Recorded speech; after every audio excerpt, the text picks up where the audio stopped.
If you are the most talented individual in your shop, meaning you're probably the best installer or the best salesperson or the best designer, and you're still having to touch every single aspect of a project in your vehicle wrap shop, then you're most likely a very high overachiever in your specific skill.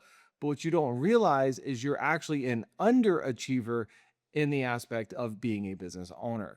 Hi, my name is Brent Knott. I own Design It Wraps, and I spent the last 10 years doing everything completely wrong. In the last 4 years, I've been able to grow and scale my vehicle wrap shop even while not being local or present in my vehicle wrap shop. I've made every single mistake in the book. And today we're going to be going over 3 shifts that you can make in your business to get actual leverage on your business because your talent is not a direct reflection of the capacity within the business. What got me on this idea or framework was a video a long time ago of Patrick Bet David. And I believe the title of the video is Unlocking Your Potential or What is Your Potential or something along those lines. And it was a very heart to heart conversation. And this was back in the day when he was just starting off Valuetainment and his business education was probably some of the best on YouTube at the time. He basically compared a basketball metaphor of Muggsy Bogues versus Shaquille O'Neal. And he was saying that if you look at the two different people, they have two different sets of capacity because of the tools that naturally that they were given. Muggsy's 5'3". He is not meant to be in the NBA, and yet he played 14 seasons to what would be probably be considered him as a overachiever or maximizing his capacity with the tools that he was given.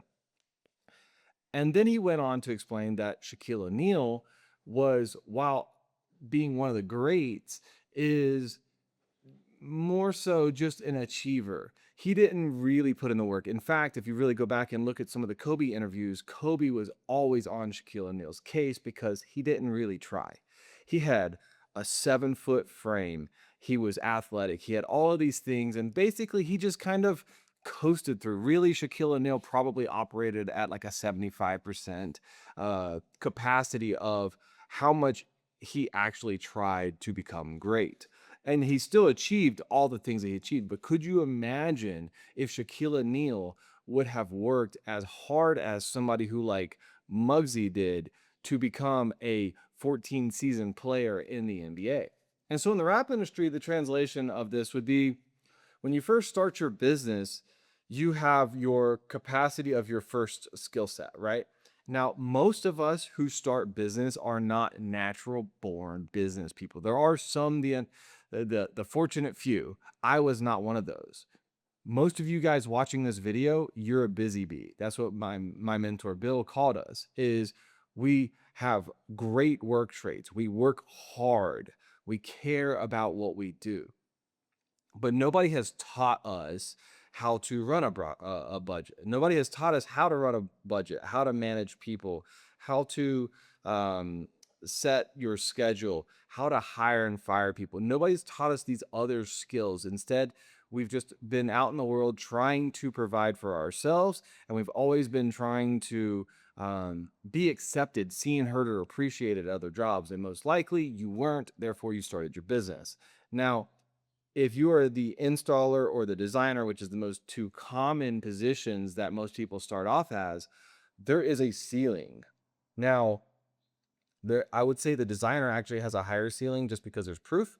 You can charge more, say Antonelli charging, $25,000-$30,000 with an exclusive brand per unit, then you can make a great deal of money being a solo person. However, I don't think that you actually create the brand that you need to be like Dan doing all the work yourself because the customer service aspect of it would be lacking and nobody would know really that you exist. So,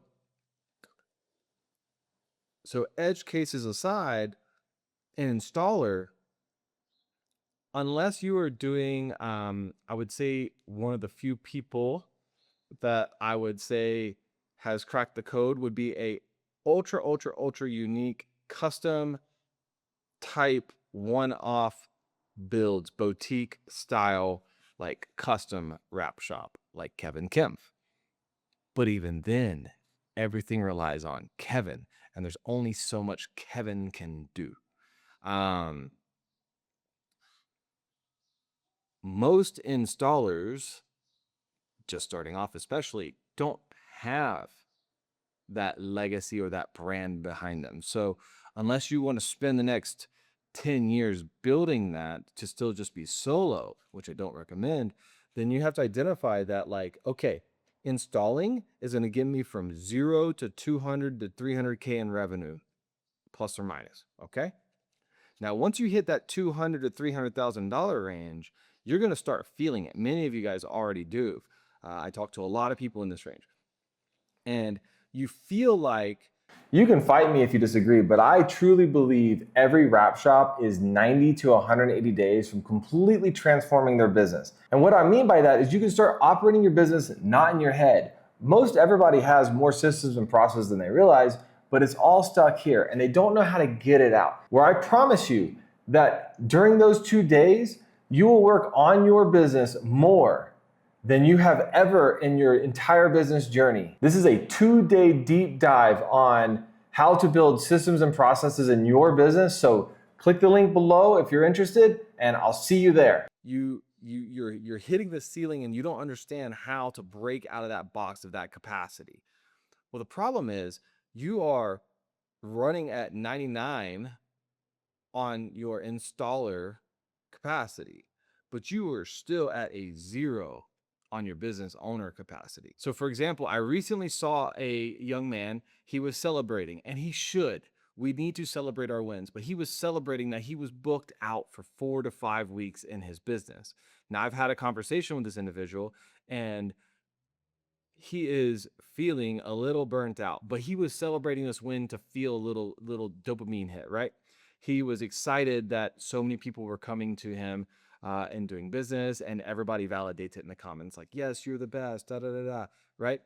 And and I kind of felt like sad in a way. Like I was happy for him on one front, but sad on the other, because if he could just hire one person or even contract, let's just say 1 week worth of that labor, and let's just say he stayed at a 3 weeks capacity, but every time he got to a fourth week of capacity, he outsourced the workload to bring it back down to 3. He would then gain 52 weeks out of the year if he sustained that 4 week work log and kept taking it back down to 3, because he outsourced a week worth of capacity over and over and over and over and over again. And let's just say that he's commercial, by the way.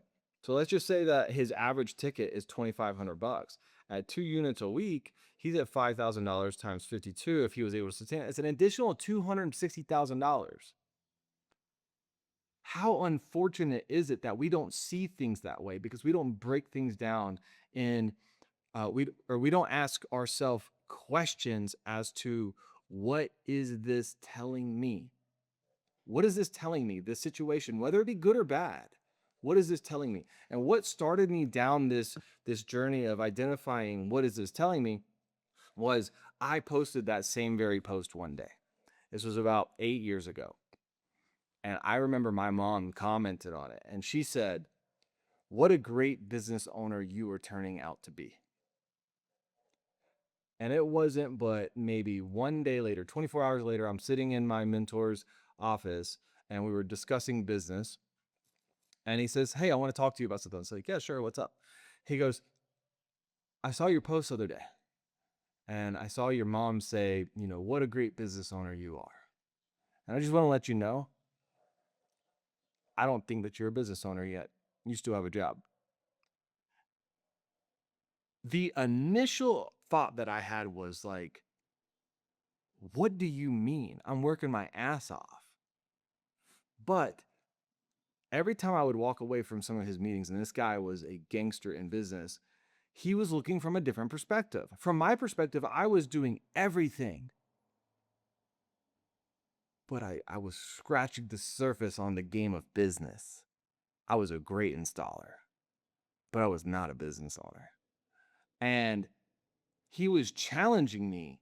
And that's what I'm doing in this video, is I'm challenging you to not just be the Shaquille O'Neal. He achieved a lot, but he never went for it. Could you imagine what could in an alternate universe, what could Shaquille O'Neal been if he had the drive Michael Jordan or Kobe Bryant had? Like insane, right? So audit yourself. Are you peaking out of the capacity of your current skill, which is your proficiency, whether it be design or install or sales? Now, the reason why most wrap shop owners don't ask this question is what I've been calling the wrap trap.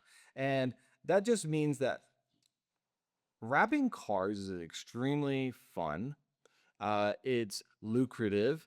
It's probably, we have a lot of people that just want to be seen, heard, and appreciated in our industry. We have a very artistic side. We're kind of black sheepish. And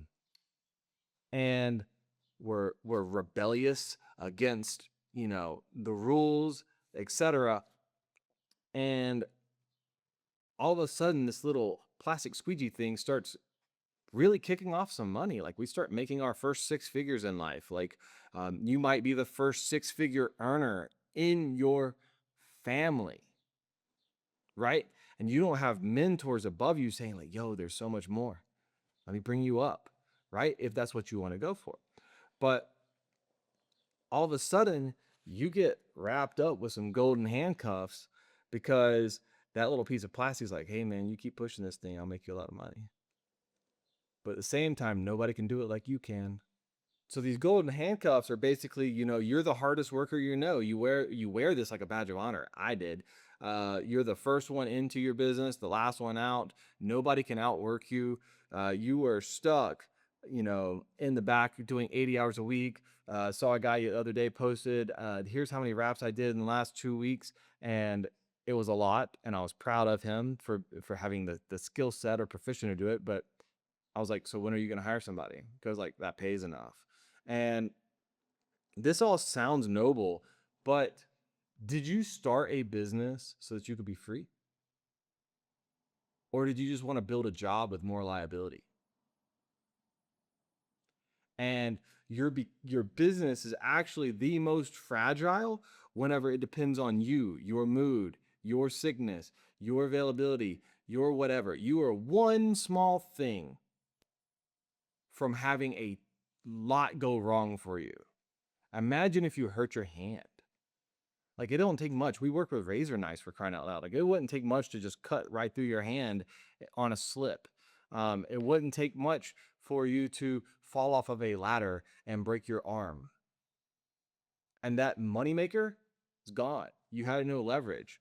One surgery, one anything. And so what you don't realize is that you're not actually building freedom. You just created a dependency on you. And I feel that the real reason why most installers or people that are new in this industry, whether it be design or install, it's not that they don't have the capacity to learn the skill to delegate. It's that they're scared. They're scared to take a step back. It's like, oh, I finally made my first six figures, but you're scared to spend a few dollars to double your output. And or you're afraid that other people won't work as hard as you, or is it that maybe you don't have enough things in place to show them how to work as hard as you? And so I'll kind of end this on a young man that I talked to last week. He's doing about $250,000 in revenue this year, and he is concerned that he can't hire help. And I was like, well, why can't you hire help? And he's like, well, I I feel like I'm not making enough revenue to pay for that person. Like I really have a lot of concern that if I hired them, like, somebody's trusting me to come work for me. Therefore, I need to have enough resources to pay for that person. I was like, okay, great. Let's break this down. You're doing 250K a year, right? It's like, yeah. It's like, how much are you taking home? Because you have real no overhead. And we broke it down. He's probably making about 100, 115. Okay. After all expenses. I said, could you live on 70? And he's like, yeah. I was like, well, could you live on 60? He's like, well, I wouldn't have a lot of freedoms, but yeah. I was like, okay. Could you live on 70 temporarily? Let's call it 3 to 6 months. And he's like, yeah. I was like, because no employee that you hire should not be on your team if they're not generating a return on investment in 30, 60, 90 days, right? And if you're keeping them for 6 months and they're not having a return on investment, then that's your fault, not theirs. There's something you are doing that is not allowing you to earn. You should be excited to hire somebody. He's like, well, what do you mean? I said, every time that you hire somebody, you should be able to break down the math of what the return on investment will be. So let's go deeper. Question: do you miss phone calls? He said, yes, a lot. That's okay. Out of those phone calls that you miss, how many new sales did you have that could have come into your business that did not? He says, probably a lot. It's like, okay, great. How many installs are you doing a week right now? He said, one. He's doing color changes. I was like, could you be at 4 days if you didn't have to answer the phone all day? He said, yes. It's like, great. So we started breaking down the math. We found a couple things. He had only installed, he was basically, I believe it was last year, he only installed about 42 units, which means that he has 10 weeks of vacancy in his schedule. So that was the first thing I did. I was like, well, what's your average vehicle wrap top price? He said about $5,000. I was like, great. So you have 10 weeks of vacancy. You have $50,000 that's just sitting on the table right off the bat. Answer the phone more, make more sales, fill in the schedule. You've paid your payroll already. I said, then your next step is if you did, what is it, 220 business days, and you're taking 5, right? Then you're wrapping 44 units, which is where he was at. Like, but if you could do 220 business days divided by 4, he could do 55 units. It's like, okay, great. So now automatically you not answering the phone, you can get closer to wrapping 1 vehicle a week, period. And then I was like, let's just say your next step you already know most likely is going to be a helper in the shop, right? He said, yeah. I was like, great. So now with all this extra day of time, you can start rebuilding your SOPs. And he's like, well, how am I going to do that? Like, it takes so long to set up the camera. I was like, no, it doesn't. I was like, you could literally have a plod on the back of your phone. It's like a little thing that records your audio. And then also, you could just do a loom if you didn't want to buy another piece of hardware. But more importantly, meta glasses. He's like, oh, I have some. I was like, great. You're literally first person view, like building SOPs. What you don't realize is you have processes in your business. You just haven't documented them yet, right? And so we're going through this whole process, and he's like, man, I've never thought about it like this. I was like, yeah, you're capped at 250 on a sprint. You have no lifestyle at all. What's the point of you making 110 grand if you're just freaking blown out, right? And I was like, your employee is not only going to pay for themselves, I was like, but based on this simple math, you're probably going to net profit on top of what they're doing for you. And more importantly, your quality of life is going to improve. And I was like, and that's just the first step. The next step is all that extra time, you're now going to build your processes. So the next installer that you're going to hire, now you have a 3-man team on the next iteration.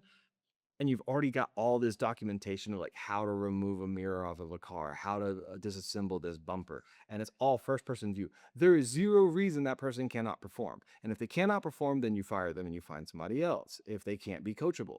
Right. And he goes, yeah. I was like, so hiring an admin is foundational to the next 3, 4, 5 steps of your business. Right. And he's like, yes. It's like, don't you think that's worth it? Especially if you can pay for it right now. And he's like, yes. I'm like, so what are we going to do? He's like, I'm going to go find an admin. Great. So there's a lot of ways to reverse engineer this math to get these golden handcuffs off of you. Delegation is not losing money. When you actually start to figure this out, every time you hire somebody and you know your numbers, you'll say, I'm excited to hire that installer. And so if they can install $9,000 a week, if I'm able to give them enough reps to do so, then that's $9,000 times 52 means that each installer that I hire is going to generate the business $468,000. Now, there's all the other components that go with that. But again, when you're building machine, you focus on each cog, right? And then the cogs have to come together and operate. Now, if he's able to generate $468,000, and let's just say your business is operating on a 20% net because it's efficient, then that means that one hire you made for whatever you pay him, okay? $25 an hour, $30 an hour, doesn't matter. That one hire, it does within reason. But as long as he's efficient and can pump out approximately $468,000, he's worth, paying a pretty decent wage. And just on simple math, that means that your net profit is going to be $93,000 off of hiring that individual at that $30 an hour or $35 an hour.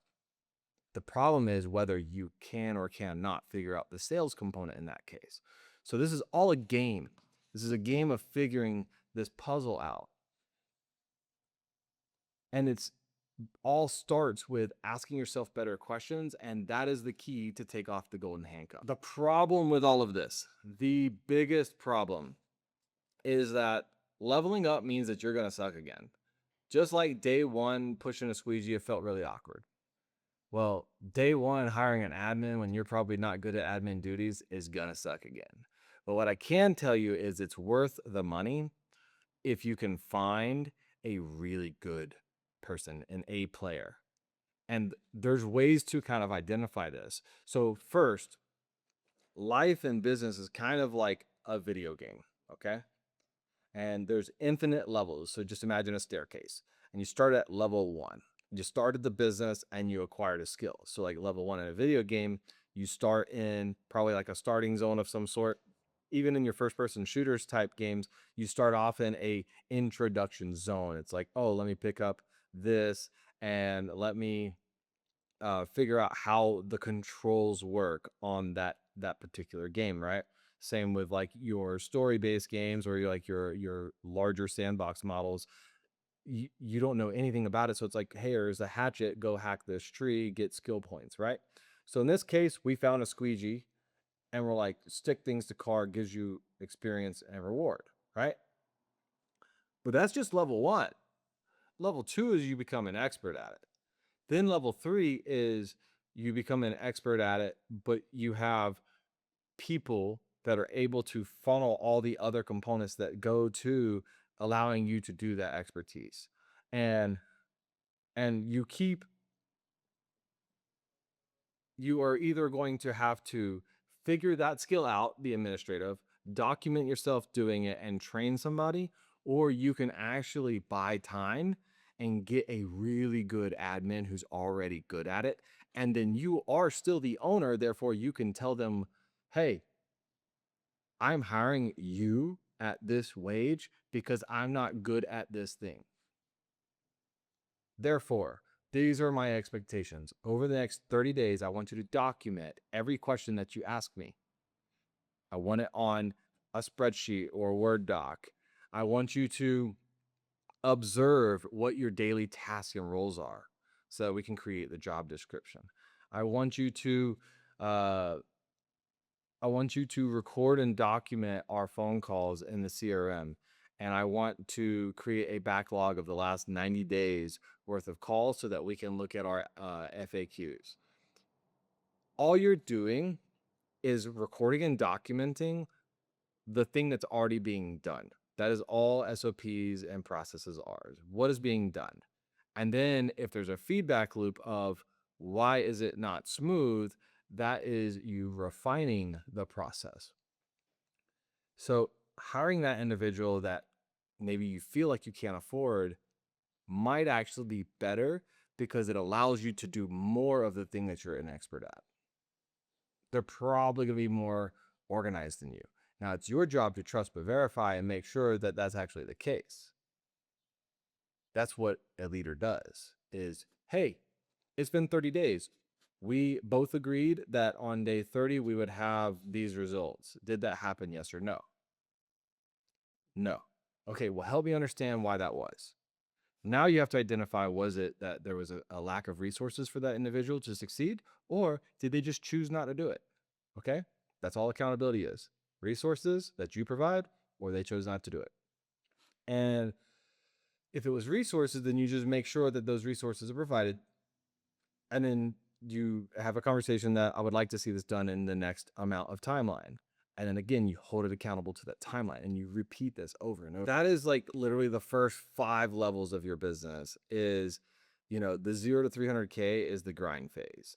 You are all the hats, you are everything in the business. You're customer acquisition, fulfillment, cash discipline, documentation, learning what customers actually need because they don't care how good you are at installing. The awkward middle is the 300 to $700,000 range, and this is where you're too big for you to do it all yourself, but you are too small to have a massive team just yet. You kind of have like some Swiss Army knives on your team, and it's really awkward because you're you're constrained on capital, but you're also lacking on leverage, right? So it's really important for you to find people that are great during this phase. And then the 700K to 1.5 million range is where you are really truly going to start identifying all the systems and constraints during the awkward middle that need to be refined in order to grow. Because at that point, it is literally up until probably 4 million, it is just repeating the same thing. It's not that complex. The complexity is the people, but the processes for the business are actually just repeating more of the things that you've already. Now, one big pro tip that I have for the awkward middle is don't let everybody be just massive Swiss Army knives. Like when you're 3 to 4 people, have 1 degree of control. This means that your whoever is doing your sales and or like your admin work could come hop on table work if they needed to, or maybe even run the printer to keep things moving along. So they have 1 degree. So sales slash admin to production is just one step because most likely they can't do the design, right? Now, the designer, typically personality wise, they're not great for sales per se, but they could at least order take. They could have an SOP of the questions to ask in case the sales or admin person is too busy. They can assist the front of house, but they can also assist 1 degree backwards, which is the production as well, which is very common in our business. Then your table worker can typically flex slightly to design to where if they need to make a small change or move something that's like in the way or in the wrong place, they can do so. But they also can maybe install lettering or give a hand to the installers or prep the vehicles if they absolutely need to. But I try not to have my production guy going all the way to the front of the sales because that just means that I might have a bigger problem. I need to figure out why my days are so wonky. But cross training like this is very effective and it kind of, instead of having just this massive unlock of a Swiss Army knife, it's more of a controlled like 1-2 tool system. And there's a good reason for it because once you hit about $750,000 in revenue, you start to get really constrained and everybody doesn't understand their true responsibility. Like, well, I assumed you were going to do that is what you'll start to hear. Or I thought you did that or XY. Like everybody gets really confused as to who is doing what and everybody's busy, but there's no accountability because there's no crystal clear lines in the job description. So I challenge everybody to do a time audit and start asking themselves better questions. The time audit is basically every 15 minutes throughout your day, you you put on an Excel spreadsheet what you were doing. A lot of people that think that they don't have time, but they usually have a lot of time because there's a lot of waste between transitioning between departments, or they are doing a lot of something and it might not be the lever that you need to pull to get your business to go forward. It might be you're doing little things like ordering materials and answering the phone and doing customer service, which is massively important, but also you have your fulfillment and everything else too. And so that is where you can start to identify like, okay, of these tasks that I am doing every single day on this 2-week time audit, where every 15 minutes I'm plugging in what I'm doing, What do I hate doing? And what is my perfect day? Well, I really love it. Like, let's just say you really love installing and you're in this phase. Then install.